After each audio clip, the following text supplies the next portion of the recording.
Vad snackar vi om då? Vad snackar vi om idag då? Hej! För ett litet tag sedan la jag upp en video om mitt träningsupplägg. Och det går ju inte att komma undan att träning till ultramaraton kräver en hel del. En fågel som stör. Ta det inte på. Hej! Nyligen la jag upp en video om mitt träningsupplägg. Det är inte det. Hej! För ett tag sedan la jag upp en video om mitt träningsupplägg. Och det går ju inte att komma undan att det här med ultramaraton kräver en hel del träning. Idag tänkte jag prata om hur jag gör för att hinna med all den träningen. Och mot slutet kommer det även komma lite mer praktiska tips som jag tror att alla kan ha nytta av. Så häng med så ska du få reda på mer. Nu kör vi!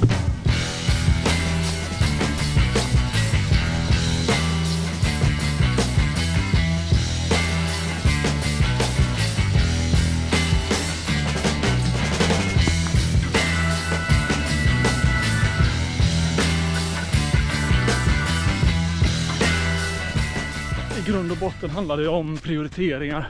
Man får välja bort annat. Jag har dragit ner på Netflix-tittande och datorspel. Jag tycker det är ganska kul att sitta i datorn och spela spel, men nu är det annat som får komma före. Jag har inte tagit bort det helt och det tycker jag inte man ska göra heller. För då är det lätt att det bara blir tillfälligt och så studsar man tillbaka och tycker att man inte hinner med. Därför får man titta på sitt eget liv och fundera på vad är det jag kan ta bort och vad är det jag kan prioritera ner. Och kanske i första hand titta på sånt man gör som man kanske inte vill göra. Försöka tänka bort energinivåerna. Att bara för att jag inte har energi till något annat än att titta på Netflix. Kommer du väl ut och börja springa så brukar man vakna till. Och en runda där du är trött är bättre än ingen runda alls. Det handlar också om att vara flexibel. Man får anpassa träningen till övrig verksamhet man har. Jobb och familj och fritid. Det som måste göras för att gå före. Det hjälper ju också att vara tydlig och kommunicera. Både med sig själv och med andra. Så att man är tydlig med det. Det här är viktigt för mig. Och jag vill göra det här. Och jag är beredd att offra en del för det här. Och så får man vara öppen för att försöka anpassa träningen efter verkligheten. Det är svårt att göra tvärtom, att anpassa verkligheten för mycket efter träningen. Och det är en kommunikation som vi har rätt mycket hemma hos mig. Att idag ska jag träna. Och jag tror att det kommer ta ungefär så här lång tid. Och när passar det in? Och hur organiserar vi det kring övrig verksamhet? Och samtidigt så får jag motkraven att det här är det som behöver göras idag. Och så får vi gå igenom och planera upp. Och kan man inte kommunicera det så kommer man aldrig nå en plan som funkar för alla. När det kommer till familj, jag har 2 barn i skolåldern och en fru. Och alla de ställer naturligtvis vissa krav och önskemål om närvaro. Och man känner sig ibland väldigt egoistisk när man är ute och tränar långa pass på veckorna. Men jag brukar försöka dämpa den tanken lite genom att tänka att jag gör inte bara detta för mig. Jag tror att de i längden blir glada av att ha en frisk och välmående pappa som lever länge och som är frisk länge. Så jag får se det som en investering i det. Även om det kortsiktigt ibland kan kännas lite surt att man är iväg så mycket. Försöker även se till att den tiden jag inte tränar, den ägnar jag åt dem i större utsträckning än vad jag kanske hade gjort annars. Se träningen som en del av min egen tid. Och se till att vara lyhörd för vad deras behov är också. Men samtidigt vara tydlig med varför jag tränar. Och det är klart de märker att jag mår bra när jag tränar. Och att jag inte mår bra när jag inte tränar. En annan sak som tar upp en stor del av ens tid är ju jobbet. Jag har tur som har ett flexibelt jobb. Jag kan jobba ganska mycket hemma. Det gör att jag slipper pendla och sparar in en del tid på det sättet som jag kan använda till träning. Det gör även att jag då och då kan ta en lång lunch och springa mitt på dagen. Vilket också sparar väldigt mycket tid. Och det är skönt att ha gjort det när man slutar jobba för dagen. Och det är verkligen ett privilegium som underlättar jättemycket. Som jag är fullt medveten om att inte alla har den möjligheten.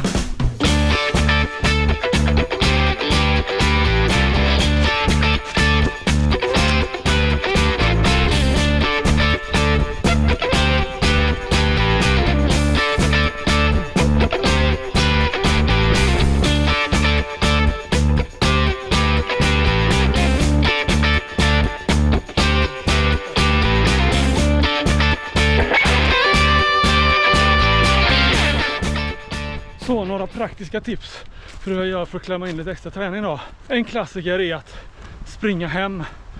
Eller om det är alldeles för långt att bli avsläppt på vägen. Så att när jag varit iväg någonstans, åker bil hem, någonstans på vägen, blir avsläppt och så springer du sista biten hem. Och man kan bestämma distansen själv. Praktiskt, för en del av den tiden är ändå bara transporttid. Så då är man inte så saknad.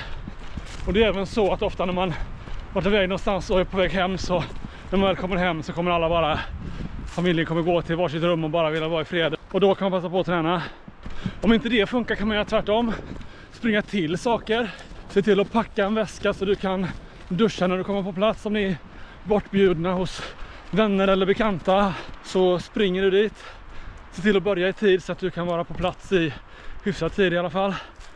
Har man äldre barn är det kanske inget större problem att barnen ska sysselsättas med att man är iväg. Men har man som jag barn i skolålder som behöver skjutsas hit och dit, eller man behöver följa med på saker och ting, så kan man passa på att träna medan de har aktiviteter. Lämna av barnen på fotbollsträningen eller kören eller dansen eller vad de nu har, och så passa på att springa eller träna annat under tiden de har sina aktiviteter. Och se till att vara tillbaka i tid för att hämta upp dem igen. Har man tur som jag har att barnen kan cykla till det mesta också, så kan man springa medan de cyklar.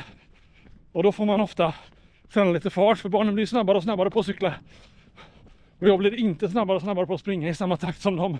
Ett annat tips är att träna på udda tider. Tidigt på morgonen när familjen tar sovmorgon kan man passa på att träna.